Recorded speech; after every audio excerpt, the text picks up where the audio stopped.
La guerre en Ukraine se déroule avec une complexité qui rivalise avec n'importe quelle histoire captivante de stratégie et d'endurance humaine. Les nouvelles du front nous parviennent, révélant une situation aussi dynamique que jamais, avec de nouvelles avancées rapportées dans divers secteurs. Imaginez une toile immense où chaque coup de pinceau raconte une histoire de manœuvre tactique, de bravoure et de la marche implacable du temps. Aujourd'hui, nous plongeons dans les derniers développements, en suivant les chemins des armées et les lignes mouvantes qui définissent ce conflit. En voyageant du sud au nord, tournons d'abord notre attention vers la région sud de Donetsk. Ici, des rapports ont émergé indiquant que l'armée russe a fait des progrès significatifs dans la zone la plus au nord de Velika Novosilka. Selon des sources, les forces russes ont avancé vers l'ouest, capturant la ville de Skut. Ce mouvement les place dangereusement près de la ville de Vel, un point clé dans leurs objectifs stratégiques plus larges. La capture d'énergie renforce encore leur position, les rapprochant de leur but. C'est un jeu d'échecs à grande échelle, où chaque mouvement est calculé et où les enjeux ne pourraient être plus élevés. Pendant ce temps, Tori est devenu le point focal de combats intenses, un endroit où les images et les rapports peignent un tableau saisissant de la lutte en cours. Les forces ukrainiennes ont lancé des contre-attaques, reprenant des parties de Torsk dans une démonstration de résilience et de détermination. La bataille d'ici est un témoignage du flux et du reflux de la guerre, où un côté gagne du terrain pour être ensuite confronté à une résistance féroce. Les Russes, peut-être ayant sous-estimé la détermination ukrainienne, font maintenant face à une offensive renouvelée qui a vu l'Ukraine reprendre un territoire significatif. C'est un rappel de la nature imprévisible du conflit, où les fortunes peuvent changer en un clin d'œil. En nous déplaçant vers la région de Luhansk, les Russes ont également fait des avancées, progressant vers l'ouest entre Luhansk et Donetsk. Les cartes Zurich indiquent que ces avancées s'élèvent à environ 9 km au total, une distance significative dans le progrès lent et laborieux typique de ce front. Pourtant, la question demeure. Que signifient ces avancées dans le grand schéma des choses? Font-elles partie d'un plan stratégique plus large, ou sont-elles simplement des gains positionnels dans le paysage en constante évolution de la guerre? Seul le temps le dira alors que les jours passent. Le village de Sarov a également vu de l'action, les forces russes réussissant apparemment à diviser les positions ukrainiennes à l'est de la rivière Skil. Cette zone a été un foyer d'activité, avec le contrôle oscillant comme un pendule entre les deux côtés. Les Russes, après être entrés et avoir été expulsés, semblent avoir enfin consolidé leur emprise, expulsant les forces ukrainiennes et capturant Sakiyove. C'est une tapisserie complexe de gains et de pertes, chaque côté cherchant à prendre l'avantage. Maintenant, tournons notre attention vers Koursk, où la situation continue d'évoluer. Des rapports de Digène indiquent que l'armée russe a capturé une nouvelle localité, Melobo, au sud de Susa. Cela est notable car cela marque un changement par rapport aux avancées précédentes qui provenaient principalement du nord ou de l'est. Le mouvement vers le sud suggère un pivot stratégique, ouvrant de nouveaux fronts et modifiant potentiellement la dynamique de la région. Au milieu de ces développements, des combats intenses sont signalés à l'ouest de Susa. Les Russes tentent de percer les défenses ukrainiennes, tandis que l'Ukraine s'accroche, déterminée à tenir sa position. La résistance ici est significative, peut-être indicative d'une stratégie plus large ou simplement d'un retard tactique pour permettre des retraites organisées. Dans tous les cas, la bataille est féroce, chaque côté engageant des ressources dans la mêlée. Alors que le conflit continue, la zone reste une poudrière, avec le potentiel de changement soudain et dramatique. La région de Sumy a également connu une augmentation de l'activité, les forces russes exerçant une pression pour exploiter les vulnérabilités des lignes logistiques ukrainiennes. Ces lignes sont le nerf vital de toute opération militaire et leur perturbation pourrait être désastreuse pour les forces ukrainiennes à Koursk. La question se pose, ces avancées russes précipiteront-elles une conclusion plus rapide des combats ou l'Ukraine pourra-t-elle s'adapter et contrer la menace? Au milieu de tout cela, un potentiel cessez-le-feu offre une lueur d'espoir, bien que teinté d'incertitude. L'Ukraine a accepté les termes d'un cessez-le-feu de 30 jours, mais la position de la Russie reste ambiguë. Les rapports varient, certains suggérant que la Russie pourrait accepter, tandis que d'autres affirment qu'elle pourrait retarder les négociations pour maximiser son avantage. Le cessez-le-feu, s'il est mis en œuvre, pourrait stopper le flux d'armes vers l'Ukraine depuis les États-Unis, un facteur qui pèse lourdement dans le calcul de la guerre. Alors que nous réfléchissons aux implications, La question plus large de la paix et de la résolution reste en suspens. Que réserve l'avenir à cette région déchirée par la guerre? La diplomatie prévaudra-t-elle ou le cycle du conflit continuera-t-il sans relâche? Alors que nous attendons des réponses, les histoires des lignes de front nous rappellent la résilience et la ténacité de ceux pris dans le feu croisé. Leur lutte et leur triomphe résonnent à travers les couloirs de l'histoire, nous incitant à réfléchir au coût de la guerre et à l'espoir durable de la paix.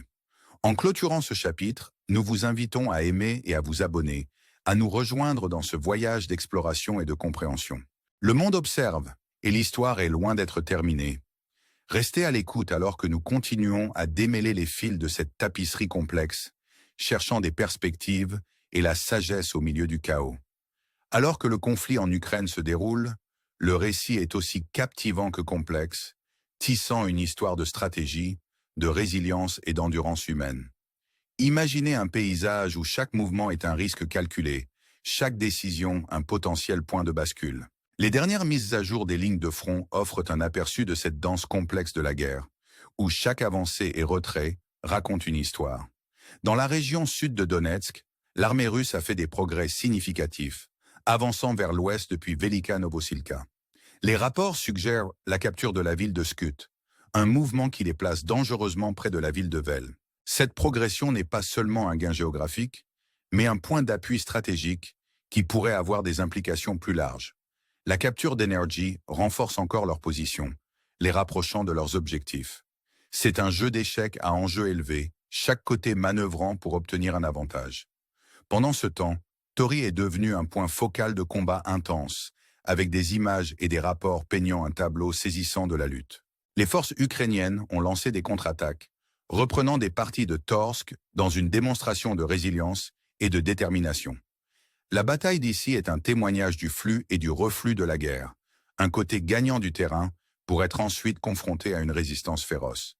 Les Russes, peut-être ayant sous-estimé la détermination ukrainienne, font maintenant face à une offensive renouvelée qui a vu l'Ukraine reprendre un territoire significatif. C'est un rappel saisissant de la nature imprévisible du conflit, où les fortunes peuvent changer en un instant. En nous déplaçant vers la région de Louhansk, les forces russes ont fait des avancées vers l'ouest entre Louhansk et Donetsk. Les cartes Zurich indiquent que ces avancées s'élèvent à environ 9 km, une distance substantielle compte tenu du progrès lent et laborieux typique de ce front. Pourtant, la question demeure. Que signifient ces avancées dans le grand schéma des choses? Font-elles partie d'un plan stratégique plus large ou sont-elles simplement des gains positionnels dans le paysage en constante évolution de la guerre? Seul le temps le dira alors que les jours passent. Le village de Sarov a également vu de l'action, avec les forces russes réussissant apparemment à diviser les positions ukrainiennes à l'est de la rivière Skil. Cette zone a été un foyer d'activité, avec le contrôle oscillant entre les deux côtés.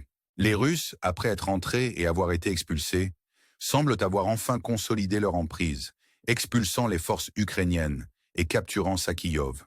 C'est une tapisserie complexe de gains et de pertes, chaque côté cherchant à prendre l'avantage. Maintenant, tournons notre attention vers Koursk, où la situation continue d'évoluer. Des rapports de Digen indiquent que l'armée russe a capturé Melobo, au sud de Susa. Cela marque un changement stratégique, avec des avancées se produisant désormais depuis le sud, plutôt que du nord ou de l'est comme précédemment. Les implications de ce mouvement sont significatives, modifiant potentiellement les dynamiques de la région et ouvrant de nouveaux fronts dans le conflit. Pendant ce temps, des combats intenses se déroulent à l'ouest de Susa, les forces russes tentant de percer les défenses ukrainiennes. La résistance ici est féroce, indicative des enjeux élevés impliqués. Alors que les deux côtés engagent des ressources dans la bataille, l'issue reste incertaine, avec le potentiel de changement dramatique à tout moment. La région de Sumy, quant à elle, subit des pressions alors que les forces russes cherchent à exploiter les vulnérabilités des lignes logistiques ukrainiennes. Ces lignes sont cruciales pour soutenir les opérations militaires, et leur perturbation pourrait avoir des conséquences de grande portée. La question reste, l'Ukraine peut-elle s'adapter à cette menace, ou les avancées russes conduiront-elles à une résolution plus rapide du conflit? Au milieu de ces développements, la possibilité d'un cessez-le-feu se profile, offrant une lueur d'espoir.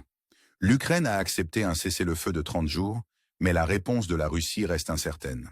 Les rapports suggèrent une gamme de possibilités, De l'accord au retard stratégique, alors que la Russie considère ses options.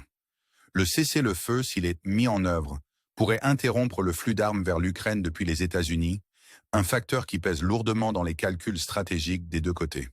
En réfléchissant aux implications, la question plus large de la paix et de la résolution est en jeu. Que réserve l'avenir à cette région déchirée par la guerre? La diplomatie prévaudra-t-elle ou le cycle du conflit continuera-t-il sans relâche? Ces questions demeurent, incitant à la réflexion sur le coût de la guerre et l'espoir durable de la paix. En clôturant ce chapitre, nous vous invitons à aimer et à vous abonner, à nous rejoindre dans ce voyage d'exploration et de compréhension. Le monde observe et l'histoire est loin d'être terminée. Restez à l'écoute alors que nous continuons à démêler les fils de cette tapisserie complexe, cherchant des perspectives et la sagesse au milieu du chaos. Le récit de ce conflit évolue constamment, et votre engagement est crucial alors que nous cherchons à comprendre ses implications plus larges pour le monde. L'histoire en cours est une leçon vivante de stratégie et d'endurance humaine, un rappel poignant de la résilience face à l'adversité. Alors que les événements continuent de se dérouler, nous restons engagés à explorer les nuances de ce conflit, à découvrir la sagesse dans la tourmente et à témoigner des histoires humaines derrière les lignes de bataille. Rejoignez-nous alors que nous poursuivons cette enquête de vérité et de compréhension dans un monde en mutation rapide.